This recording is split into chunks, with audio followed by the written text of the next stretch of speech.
Police lathi charge कर रही है, पुलिस मार रही है, पुलिस गोराबारी कर रही है, पुलिस अत्याचार कर रही है। अभी संभल के सीओ का वीडियो वायरल हुआ था, उसको लेकर क्या कहेंगे जब वो हाथ में गदा लेकर चलते हैं? अन्ना जी ने क्या किया?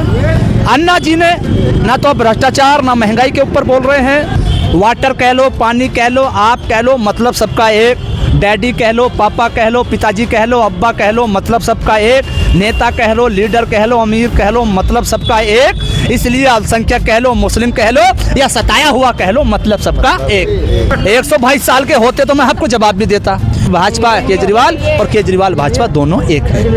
अब केजरीवाल जी ने मौका देखकर गर्दन इधर हरियाणा की तरफ को भी कर दी और हरियाणा से आगे उछल गई पंजाब भी देख लिया। तो बीजेपी वालों ने कहा अच्छा भाई अच्छा, तेरा इलाज करना पड़ेगा।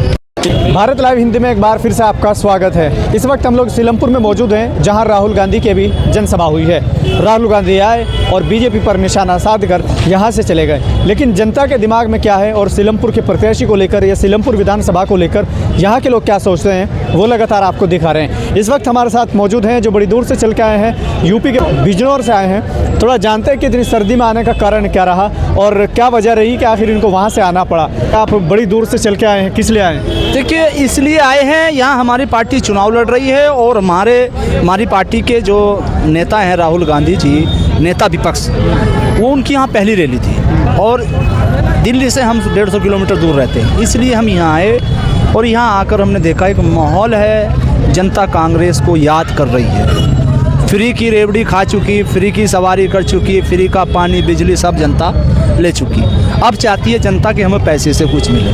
मंदिर मस्जिद की राजनीति कर चुकी, क्योंकि सब समझ रही है जनता।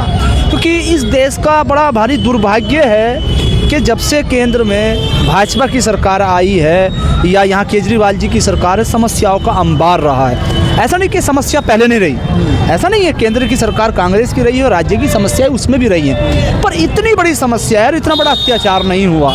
जैसा आपको देखने को मिलेगा कि हरियाणा और पंजाब के बॉर्डर पर आज भी किसान धरना दे रहे हैं और वो मांग कर रहे हैं कि हमारी कृषि मंत्री बात सुन ले। अब कृषि मंत्री बात नहीं सुनते।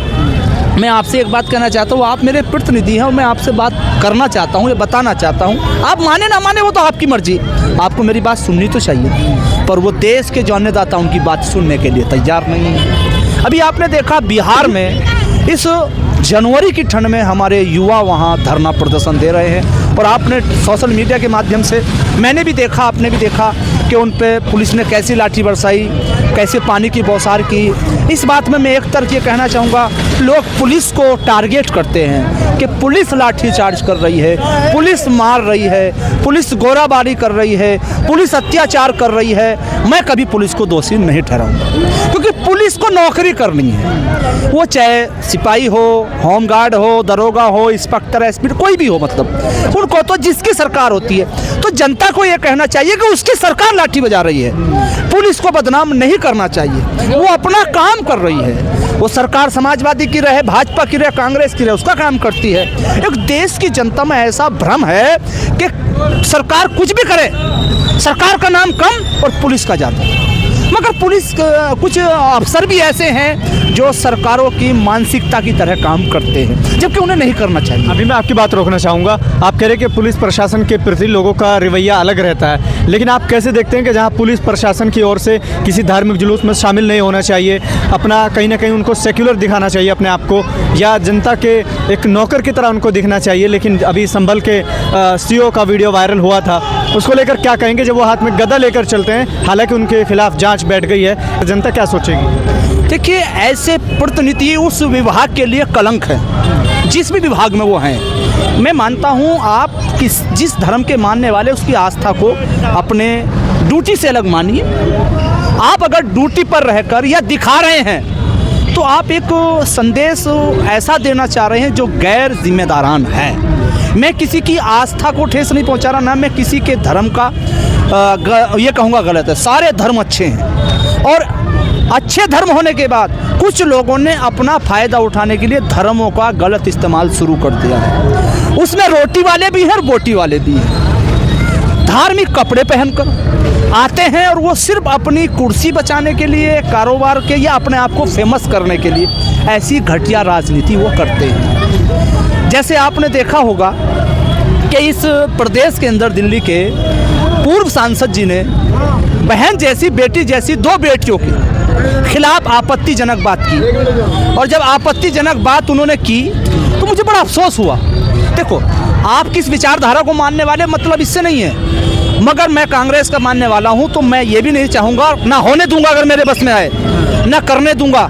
आप चाहे वो आरएसएस का आदमी है, चाहे भाजपा का है, चाहे आम आदमी पार्टी का आदमी हो या औरत हो, उसकी शान में, उसके अपसम्मान में कोई अशब्द बात कहें। देश के पूर्व सांसद रहे, देश की पंचायत के सबसे बड़े सांसद रहे, उन्होंने ऐसे शब्दों का इस्तेमाल करा, तो मैं समझता हूं उनके घर में बेटी, बहन, माँ नहीं है, और हो हैं तो जब वो सुनती होंगी तो वो क्या सोचती हों। इतना घटिया काम उस आदमी ने किया है टिकट पाने के लिए या कुर्सी पाने के लिए। तो मैं ये कहता हूँ, जिसे लोग एक चरित्रहीन महिला कहते हैं, अफसोस है कोई आदमी को नहीं कहता चरित्रहीन, महिला पर आरोप लगाते हैं, उस महिला की इज्जत मेरे निगाहों में ज़्यादा है। हो सकती है वो किसी मजबूरी के तहत कोई ऐसा काम, चरित्र का हनन कर रही है, मगर उसको क्या ज़रूरत थी। देश की सबसे बड़ी पंचायत का मेंबर रहा हो, एक बेटी को कहता है, बाप की बात कहता है, दूसरे बाप की, एक बेटी के गालों पर टिप्पणी करता है। अगर ये बात कहने से पहले वो ये सोच लेते कि मेरे घर में भी बीबी है, बेटी है, बहन है, माँ है, तो शायद वो इस बात को नहीं कहते। लेकिन अब से पहले लालू यादव जी भी इस तरह की बात कह चुके हैं। वो लालू हो, पीलू हो, नीलू हो, मैं सांप्रदायिकता वाली बात करने वाले, किसी को अशब्द कहने वाले कोई भी हो, चाहे, मैं कभी किसी का समर्थन नहीं करूँगा। गलत तो गलत। हमारी जो पार्टी कांग्रेस पार्टी, वो सही बात की बात करती है, गलत बात की बात नहीं करती है। जब तक सही को सही नहीं कहा जाएगा, इस देश की विडंबना यही तो हो गई। मान लो जो मेरा रगड़ा किसी के साथ हो जाए, मेरी गलती कोई नहीं बताएगा, मेरे वाले भी मेरे साथ हो जाएंगे। मेरा कहना यह है, अगर कहीं कोई मामला होता तो गलती वाले की गलती बतानी चाहिए, उसको किसी भी तरह का रूप नहीं देना चाहिए। जुल्म होता है। अभी बिहार के अंदर आपने देखा होगा कि बिहार के नहीं, यूपी का एक जिला पड़ता है फतेहपुर, कुछ पूर्वांचल में, वहाँ दलितों के साथ अत्याचार हुआ। मैं ये नहीं कहता कि एक उच्च जाति के लोगों ने नीची जाति के साथ अत्याचार किया। देखिए, जाति कोई बुरी नहीं होती, धर्म कोई बुरा नहीं होता, उसमें कुछ लोग बुरे होते हैं। तो आप जाति को ना कहकर उन लोगों को बुरा कहें कि उसने बुरा किया है, तो गलत के खिलाफ रहना चाहिए, ना कि किसी जाति विशेष को। गलत आदमी का कोई धर्म होता है, ना ईमान होता है, उसका तो सिर्फ अपना फायदा होता है, अपना आप को चर्चित करना होता है, बाकी कुछ नहीं होता। जैसे आपने देखा होगा, देश के एक शायर हैं, बड़ी देश के लिए उन्होंने कविताएं गई, बड़े नज़में भी गई, नज़्म टाइप में भी उन्होंने मुशायरों में भी करा, मगर अब उनको एक लालसा राज्यसभा या राजनीति में आने की है। तो वो अब जैसे मुसलमानों को तरह तरह की बातें करके बहुत सारे लोग नेता बन गए हैं या चर्चित हो गए हैं, उन्होंने भी 2 लाइन कही है अभी महाकुंभ से पहले। तो वो भाजपा उनको देख नहीं रही, वो भी राज्यसभा में जाना चाहते हैं। पहले बड़ी भ्रष्टाचार के खिलाफ अन्ना जी के साथ वो रहे, अरविंद केजरीवाल जी के साथ रहे, तो ये सारी चीज़ें आपके सामने हैं। देखिए, मैं आज अगर सही बात कर रहा हूँ और कल मैं बात का रुख बदल दूँ तो मैं चोर हूँ, मैं गलत हूँ, मैं किसी के कहने से कोई काम नहीं कर रहा था। जैसे अन्ना हजारे जी, भारत की सरजमी, पाक पवित्र स्थान, रामचंद्र जी की जो लीला होती है, रामलीला मैदान, उस मैदान में धरना दिया। उस मैदान में तमाम हिंदू मुसलमान दिल्ली के भ्रष्टाचार के खिलाफ गए और एक आंदोलन खड़ा किया। अन्ना जी ने क्या किया? अन्ना जी ने ना तो भ्रष्टाचार ना महंगाई के ऊपर बोल रहे हैं, और उनके जो शिष्य थे वो इसके देश के प्रधानमंत्री का ख्वाब देख रहे हैं, और अन्ना जी चुपचाप सो रहे हैं कुंभकर्ण की नींद। अन्ना जी समाज सेवी नहीं, इस देश की जनता के लिए कलंक है। अब जो कह रहा मैं कलंक, अगर वो बोलते भाजपा के खिलाफ भी, मैं ये नहीं कह रहा भाजपा जो गलत करे, मैं गलत कर रहा तो मेरे खिलाफ बोले, कांग्रेस गलत कर रही, कांग्रेस ने गलत किया और आपने कहा आप उसके खिलाफ बोले, तो मैं ये नहीं कह रहा क्यों बोले, आप भाजपा के खिलाफ क्यों नहीं बोल रहे? उनकी बातों से लगता है कि शायद बीजेपी ज़्यादा भ्रष्टाचार नहीं करती है, कांग्रेस भ्रष्टाचार करती थी। उनकी बातों से ऐसा लगता है। बातों से नहीं लगता, वो जितनी चाबी भरी राम ने उतना चला खिलौना, वो जितनी चाबी उनके अंदर भरी गई थी ना उतनी चले, अब चाबी नहीं भरी गई तो नहीं चल रहा है। मगर सच को कोई आँच नहीं है।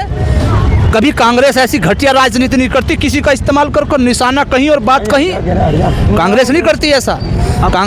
सीलमपुर को लेकर बात कर लेते हैं। अभी राहुल गांधी ने अडानी और अंबानी की तो बात की, लेकिन सीलमपुर की जनता के लिए कोई बात क्यों नहीं की, कोई ऐलान क्यों नहीं किया जो सुनने के लिए यहाँ जनता आई थी? यार एक बात तो बताओ भैया, जनता के लिए राहुल जी कहेंगे जो प्रतिनिधि जन का बनकर जाएगा वो कहेगा? विधानसभा के लिए? हाँ, विधानसभा के लिए तो वो तो सबकी बात सुनेंगे, सबके लिए एक सा काम करेंगे। अरे भाई पानी की समस्या होगी तो जनता बताएगी, जनता विधायक को बताएगी, विधायक अपने कैबिनेट में रखेंगे, सरकार के सामने, प्रदेश अध्यक्ष के सामने, राष्ट्रीय अध्यक्ष के सामने। और राहुल जी है पानी की बात करेंगे, सेलमपुर की समस्या ये राहुल जी को पता है, किसने बताया? अरे भाई कोई सेलमपुर इतना सा तो है नहीं, 2 घर एक इधर को एक इधर को एक इधर को। अरे भाई यहाँ 2 लाख वोट हैं, 3 किलोमीटर में अच्छी खासी ये आबादी है इसकी, तो इस समस्या को तो जो प्रतिनिधि जनता बनाएगी कांग्रेस का वो कहेगा, उस समस्या का फिर आगे से समाधान होकर आएगा। ये कौन सी बात? केजरीवाल मुख्यमंत्री रह चुके हैं, लेकिन रफीकुर बस्ती करके कुछ नाम है, वहाँ वो लोग खुद पहुँच गए हैं, तो उनको भी नहीं जाना चाहिए था? वो सीएम है। नहीं, कहाँ पहुँच गए? यहीं अभी बस्ती में शकूर बस्ती कुछ ऐसा। शकूर बस्ती, सुनिए मैं बताऊँ। आप पहली बात तो मैं मीडिया वालों की ये बात नहीं समझ पाता, मतलब कहाँ एक देश के प्रधानमंत्री की लाइन में और कहाँ एक मुख्यमंत्री छोटे से प्रदेश का, जो मात्र 50 किलोमीटर से यूं और यूं 50 में भी शायद ना हो दिल्ली भाई, गाजियाबाद बॉर्डर से और अपना ये जो बॉर्डर पड़ता है हरियाणा बॉर्डर 35 किलोमीटर की लंबाई, टीकरी बॉर्डर तक। अब उत्तर प्रदेश, भारत कितना बड़ा देश है, राहुल जी उन सब जगह जाते हैं, तो ये यहाँ का तो जो मुख्यमंत्री उसे ऐसा मान लो जैसे यूपी का विधायक, तो ये कोई बड़ी बात थोड़ी, वो घर घर जा रहे हैं, उनको काम ही क्या है, यही काम है उनको। मगर जाने के बाद भी समस्या का समाधान ही, दिक्कत तो ये है, मैं ये जाना चाहिए और जाने के बाद समस्या का समाधान नहीं, दिक्कत तो ये है। अब राहुल जी फर्जीवाड़ा तो करते नहीं, लुहानी बात नहीं करते, जो करते हैं वो कहते हैं और जो नहीं करते वो नहीं कहते, बस फर्क इतना है, बाकी कोई फर्क नहीं है। एक चीज़ और सामने आई है, कई लोग ये कह रहे हैं कि अब से पहले राहुल गांधी अल्पसंख्यक का शब्द का यूज़ करते थे, अब वो मुस्लिम का शब्द यूज़ कर रहे हैं, तो कई लोगों का कहना है कि मुस्लिम बाहुल सीट है इसलिए उन्होंने मुस्लिम शब्द का इस्तेमाल किया।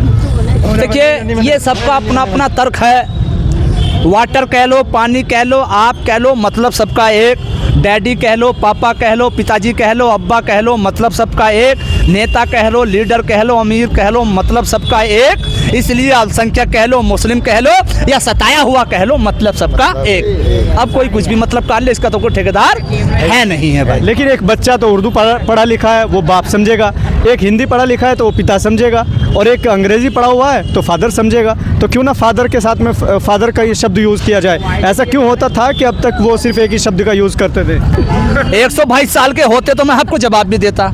100 साल पहले ऐसा तो था कि जो जिस भाषा को जानता था उसी भाषा को मानता था, उसी को पहचानता था, मानना नहीं पहचानता था।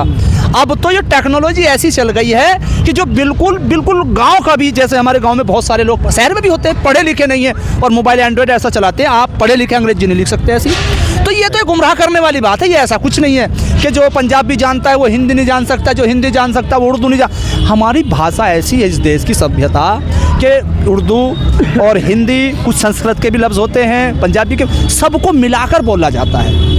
तो ऐसा कुछ नहीं है कि नहीं जानते, सब जानते हैं। अगर कुछ लोग ऐसा कह रहे हैं या तो वे बेवकूफ़ हैं या वो फिर सातिर लोग हैं। सातिर का मतलब हर चीज़ में कमी निकालना। तो अब हर आदमी हर चीज़ को अगर इस टेक्नोलॉजी भी नहीं जानता तो फिर इंसान में और जानवर में कोई फ़र्क नहीं, बस इतना फ़र्क है कि जानवर अपने मन का नहीं कर सकता, इंसान अपने मन का कर देता है। लोकसभा चुनाव सब लोग साथ मिलकर लड़े हैं, लेकिन क्या मजबूरी बनी है कि अब यहाँ पर अलग अलग चुनाव लड़ रहे हैं? कई लोगों को कहना ये कि यहाँ बीजेपी आसानी से अपनी सरकार बना सकती है, क्योंकि ये जो गठबंधन में सब साथ थे वो सब अलग चुनाव लड़ रहे हैं। देखिए हर चुनाव अलग होता है, पार्षद का चुनाव अलग होता है, विधायक का चुनाव अलग होता है, लोकसभा का चुनाव अलग होता है, और पार्टियों के अपने अपने एजेंडे होते हैं। अब मैं अगर आपसे ये कहूँ कि केजरीवाल जी कई महीने जेल में रहे, शराब घोटाले के मामले में अंदर गए, हरियाणा के चुनाव से पहले जमानत कैसे हो गई? क्या कहोगे आप इसमें? क्या कहोगे आप इसमें? और फिर वो हरियाणा में जाके चुनाव लड़ते हैं, आप क्या कहेंगे इसमें? क्यों लड़े चुनाव?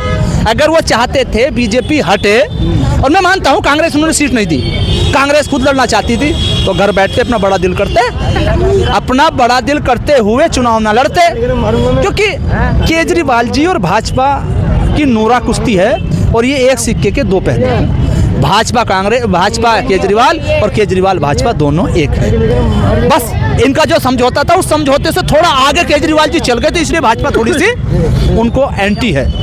भाजपा ने ये तय किया था उनसे कि तुम्हें दिल्ली में रहना, दिल्ली तुम्हारी, दिल्ली प्रदेश, बाकी देश हमारा।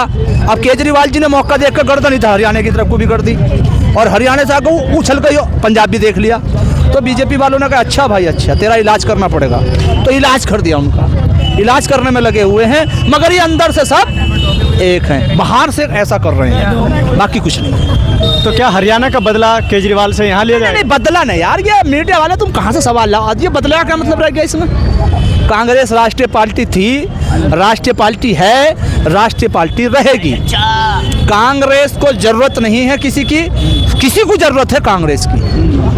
आपने देखा होगा उत्तर प्रदेश में गठबंधन हुआ तो सीट 37 आई समाजवादी, अगर गठबंधन ना होता तो आप भी जानते, मैं भी जानता कितनी होती। कांग्रेस ने बड़ा दिल करके 6 सीट, अपनी खुद 15 सीटें ली, बाकी सीटें उन्हें दी। तो इसलिए ये बदले उदले की बात नहीं है, ये अपनी नीति की बात है, अपने रणनीति को कैसे आगे लागू करना, ये वो बात है, बदले की कोई बात नहीं। चलिए,